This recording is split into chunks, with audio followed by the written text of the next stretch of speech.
aujourd'hui pour vous faire un petit vlog, pour vous parler de plein de choses sympathiques, de produits bio, de plantes. Je vais répondre à une des dernières questions que j'ai reçues suite à ma vidéo plantes, derniers achats que j'ai fait. Je vais aussi vous parler de boutures. Et voilà, j'espère que ça vous plaira. On va commencer tout de suite avec une marque marseillaise, donc une marque française de produits bio et zéro déchet. Donc je trouve que les engagements de la marque sont super sympas. Il s'agit de la marque Comme Avant. Alors j'ai reçu un petit colis de la marque que je vous remercie grandement. Donc cette partie de vidéo est en collaboration avec eux, puisque du coup ils m'ont permis de découvrir ces produits.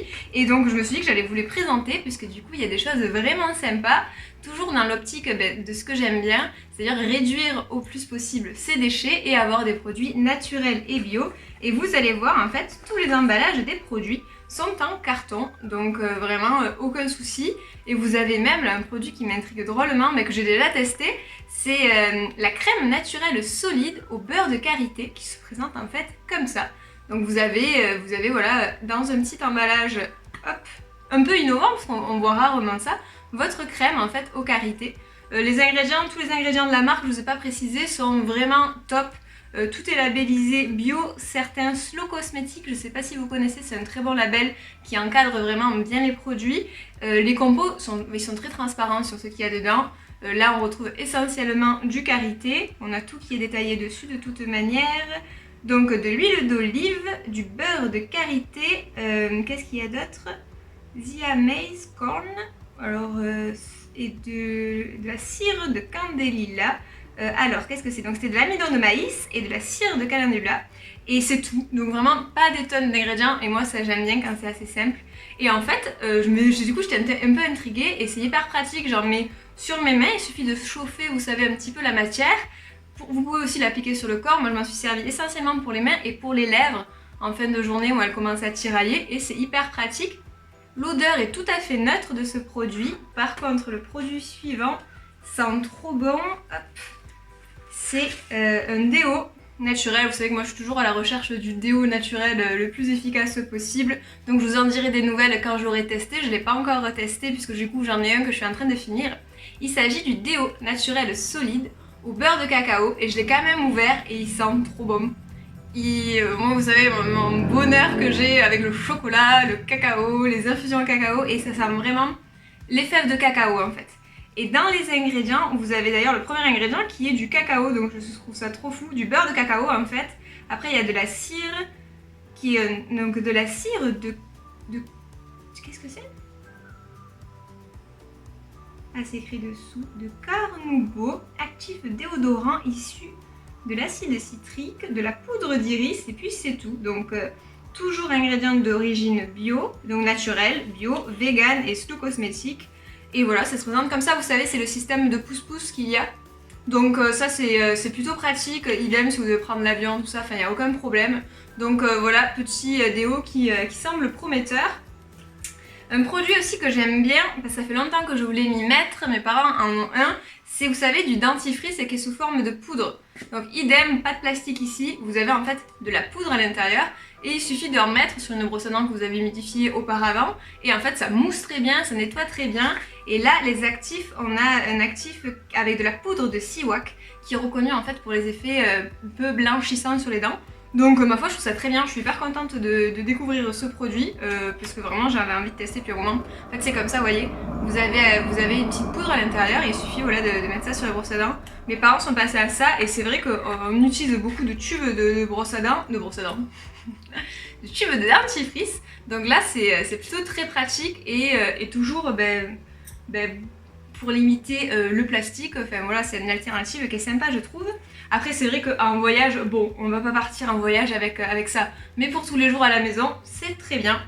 Et après j'ai des produits solides qui sont un savon naturel à l'huile d'olive. Donc moi j'adore le savon solide, je m'en sers un peu pour tout.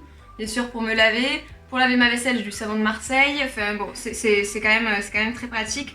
Et là ce qui est bien contrairement au savon de Marseille, là c'est que le savon il me semble qu'il est saponifié à froid, c'est bien ça. Donc en fait on a tous les bénéfices dedans, des huiles qui sont à l'intérieur et on a le côté surgras pour la peau, donc pour les peaux sèches c'est plutôt top.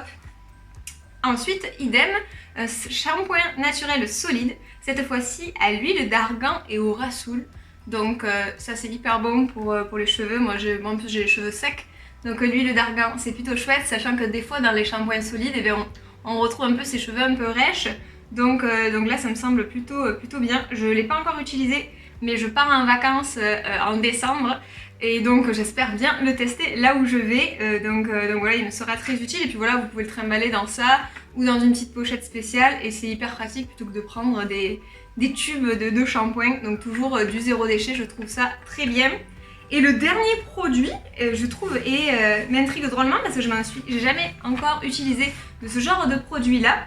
Il s'agit de copeaux de savon à l'huile d'olive. Et donc en fait, donc je ne vais pas l'ouvrir sinon je vais en mettre partout, je l'ai déjà ouvert et j'en ai mis un peu partout. Vous avez en fait le savon qui a été râpé en quelque sorte et on peut s'en servir pour plein de choses. C'est-à-dire que vous pouvez le diluer pour faire votre liquide vaisselle, pour faire votre machine à laver le linge. C'est vrai que moi j'utilise encore de la lessive. Donc là vous pouvez fabriquer votre propre lessive. Est-ce qu'on nous dit autre chose dessus? Peut-être sur le petit prospectus qu'il y avait avec. Ouais, donc la lessive, le savon liquide, le liquide vaisselle, mais aussi le nettoyant sol. Alors moi je nettoie mon sol au comment on appelle ça? Au savon noir. Mais ça peut carrément faire l'affaire aussi. Donc je trouve ça très bien, c'est un produit un peu multi-usage et c'est vrai que ça nous fait revenir un peu à l'essentiel. Et ce que j'aime aussi, voilà, c'est que c'est fait en France avec de bons ingrédients. Voilà, tout est transparent aussi et ça c'est important, c'est une petite marque voilà, aussi familiale, donc moi je trouve ça très chouette. Leur site c'est comme avant, je vous l'écrirai de toute façon là et je vous le mettrai en barre d'infos si jamais vous voulez retrouver les produits. En tout cas moi je trouve voilà, c'est que des choses utiles et voilà, et zéro déchet, donc je trouve ça chouette. Et puis voilà, même si dans l'immédiat je vais pas me servir dans l'immédiat du savon parce que j'en ai déjà, ni du dentifrice, mais tout le reste voilà, je suis très impatiente de découvrir. Et voilà, et puis c'est innovant, par exemple la crème solide, je trouve ça trop fou, je l'ai déjà adoptée puisqu'au final elle reste à côté de ma place sur le canapé, voilà, et puis comme moi j'ai tout le temps les mains sèches et les lèvres sèches, on a vraiment le côté réconfortant du karité, donc c'est plutôt très bien pensé. Voilà, je sais pas si vous connaissiez, n'hésitez pas à me dire en dessous si vous aviez déjà entendu parler de la marque. Moi j'avais déjà entendu parler de la marque, je pense que je l'avais vue aussi dans certains magasins. J'avoue que je n'avais pas encore testé, donc ce sera l'occasion. Je vous en reparlerai du coup quand j'aurai terminé les produits dans une vidéo produits terminés. Et comme ça je pourrais vous dire mon retour plus global sur l'efficacité des produits sur moi. Et puis voilà pour cette petite marque. Ensuite, je voulais vous parler de plantes, puisque j'avais eu des questions dans ma dernière vidéo achat plantes, notamment sur le pothos et le philodendron. On me demandait en fait, mais est-ce qu'il y a une différence entre ces deux mondes, le monde du pothos, le monde du philodendron, est-ce que c'est les mêmes espèces? Comment on les différencie? Comment on les reconnaît? Et c'est vrai que de prime abord, quand même, on est sur des espèces assez proches qui se ressemblent dans la forme des feuilles, sur le côté retombant ou grimpant. On peut un peu s'y méprendre, je suis d'accord. Donc je me suis dit qu'on allait en parler vite fait, surtout que moi je trouve qu'il y a une caractéristique qui permet de les différencier très facilement, vous allez voir. Pour la petite histoire, on est bien sur la même famille de plantes. Donc ça déjà, c'est pour ça aussi qu'elles se ressemblent un petit peu dans le fait comment elles évoluent, la forme des feuilles. Voilà, on est sur la famille des Aracées. Donc même famille, mais pas le même genre. Les pothos, comme par exemple celui-ci ou celui-là que j'ai là, je ne sais pas s'il passera. Les pothos, leur famille, c'est Epipremnum. Donc voilà pour le mot barbare, on appelle ça pothos, mais c'est pas vraiment le nom du genre. J'ai dit famille, mais c'est le genre, hein. Le genre Epipremnum. Et tandis que le philodendron, c'est beaucoup plus simple, son genre, c'est le genre philodendron. Donc voilà, déjà, on n'a pas le même genre, et après, on n'a pas les mêmes espèces. Vous savez, en botanique, on a la famille, le genre, les espèces, on a même parfois des sous-espèces. Voilà, là, on a, hop, ici, le philodendron Scanthes micans, oh, je vais y arriver, et donc ça, c'est son nom d'espèce. Donc voilà, c'est vraiment deux mondes différents. Maintenant, comment on les différencie? Et ça, vous allez voir, c'est très simple. En fait, quand on a une nouvelle feuille sur le pothos, c'est tout simple, on a des tiges et on a la feuille qui sort tout simplement toute seule comme celle-ci. Donc on a des feuilles, vous voyez les tiges sont toutes simples qu'avec des feuilles. Pas sur le philo. Sur le philo, on a une membrane en plus en fait. Par exemple là, j'ai une nouvelle feuille, donc je me suis dit que j'allais vous la faire la vidéo parce que c'était parfait. Et vous voyez, il y a une petite membrane qui est là sur cette zone, sur la zone du pétiole en fait on appelle ça. Pétiole, vous voyez là, hop. Donc en fait la feuille est tenue par une espèce de fine membrane qui après se retrouve sur la tige et qui englobe, qui protège un petit peu la feuille. Là par exemple on en voit, vous voyez après elle reste comme ça là, hop, ici, ici, ici. Donc en fait sur toutes mes tiges, hop, je retrouve cette petite membrane là. Donc moi je trouve que c'est le moyen le plus facile de reconnaître un pothos d'un philo. En fait voilà, cette zone elle est reliée à la base de la feuille. Vous voyez là aussi, hop encore, j'ai une nouvelle feuille là, hop, j'ai ça. Après où est-ce qu'on retrouve ici? Et après voilà, là vous voyez sur la tige, idem. En fait voilà, donc si vous hésitez, parce que des fois aussi les plantes sont mal étiquetées quand on les achète, on peut avoir noté pothos ou philo sur une espèce et c'est une autre, donc les erreurs arrivent. Et puis surtout quand on est proche sur la forme des feuilles. Certains disent quand même que les feuilles des philo sont un peu plus en forme de cœur. C'est vrai qu'on a, là par exemple sur le Brésil, on voit bien le cœur, cette forme de cœur. On le retrouve aussi, c'est vrai, sur celui-ci, qui est trop beau, ces feuilles sont trop belles. On retrouve, vous voyez, la forme de cœur. Mais bon, ça c'est un peu plus difficile, parce que des fois, il y a des pothos qui aussi sont bien arrondis et qui font un petit peu un cœur, peut-être un peu moins défini, c'est vrai. Donc ça peut nous aider, mais quand même, le coup des tiges et des petites membranes, voilà, je trouve que c'est vraiment frappant. Certains parlent aussi de texture. Bon, moi voilà, je ne m'aventurerai pas dans ça, puisque vraiment d'une plante à l'autre, d'une espèce à l'autre, selon comment elle est chez nous, comment elle a été... lorsqu'elle a poussé, enfin voilà, moi je trouve que surtout c'est cette membrane, quand vous avez de nouvelles feuilles, vous allez le voir très vite, si la feuille est entourée voilà, de cette petite fine membrane là, eh bien c'est que vous êtes en présence d'un philodendron. Voilà, donc je trouve que c'est la petite technique simple pour, je me suis mis plein de terre, pour reconnaître voilà, ces deux espèces, ces deux genres différents, qui appartiennent à la même famille. Mais en soi, moi je trouve que c'est des plantes, déjà j'adore ces plantes, je trouve qu'elles sont vraiment chouettes puisqu'elles sont faciles d'entretien. Vraiment, moi je trouve que c'est vraiment, elles sont très belles en plus. On a des différences de couleurs et puis surtout, voilà, on peut les faire rapidement, les faire pousser. On a des feuilles, enfin des plantes qui retombent, elles poussent vite. Elles sont pas trop difficiles dans leurs besoins. Donc voilà, de toute manière, j'adore autant l'un que l'autre. J'ai peut-être plus de pothos chez moi. Mais voilà, c'est vraiment deux plantes, enfin deux genres que j'aime beaucoup.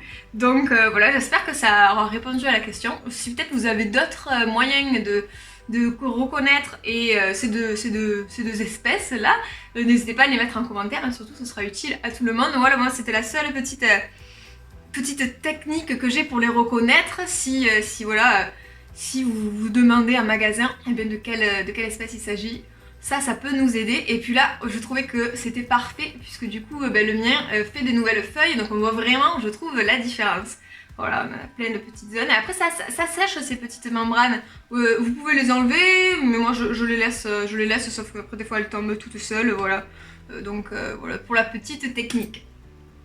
Ensuite, je voulais vous parler d'une bouture.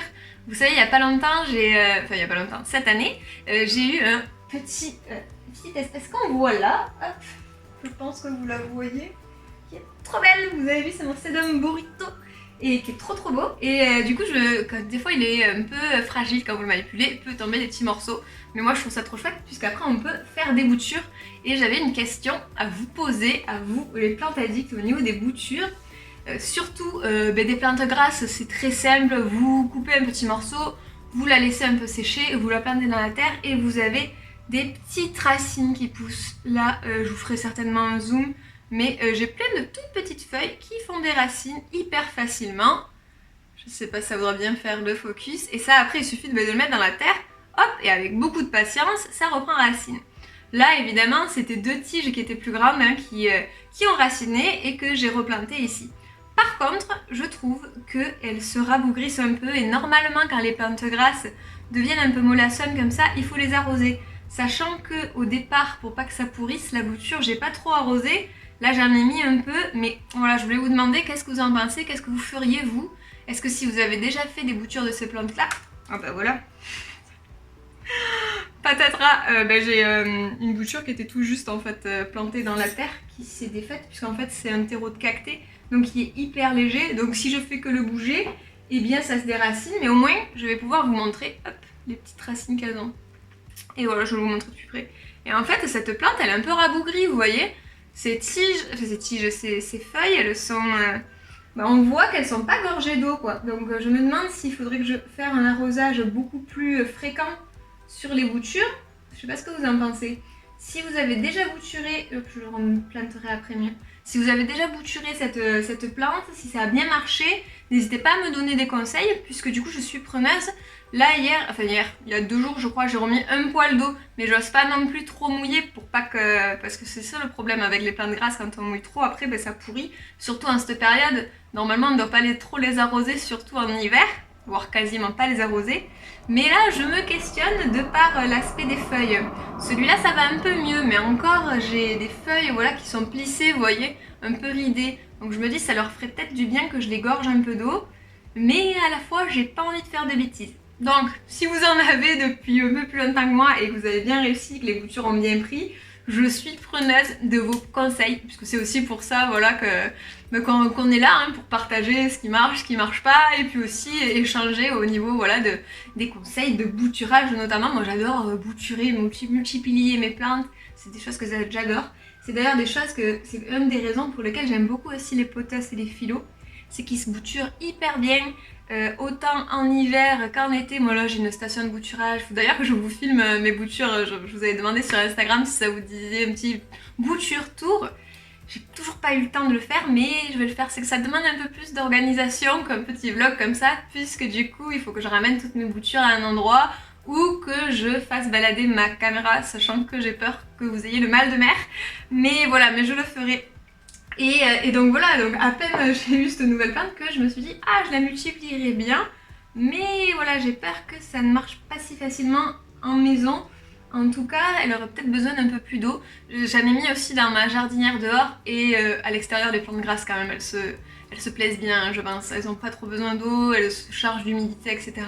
Donc c'est plus simple, mais à l'intérieur là je vois que la petite besoin d'un coup de pouce et malgré la saison un poil plus d'eau parce que quand même c'est pas la joie, c'est tout rabougri. Après il peut y avoir des pertes aussi mais bon j'aimerais bien que ça fonctionne au mieux. Donc voilà pour ce petit partage, j'espère que ce moment passé ensemble vous aura plu. Je vous souhaite une bonne journée et je vous dis à la prochaine.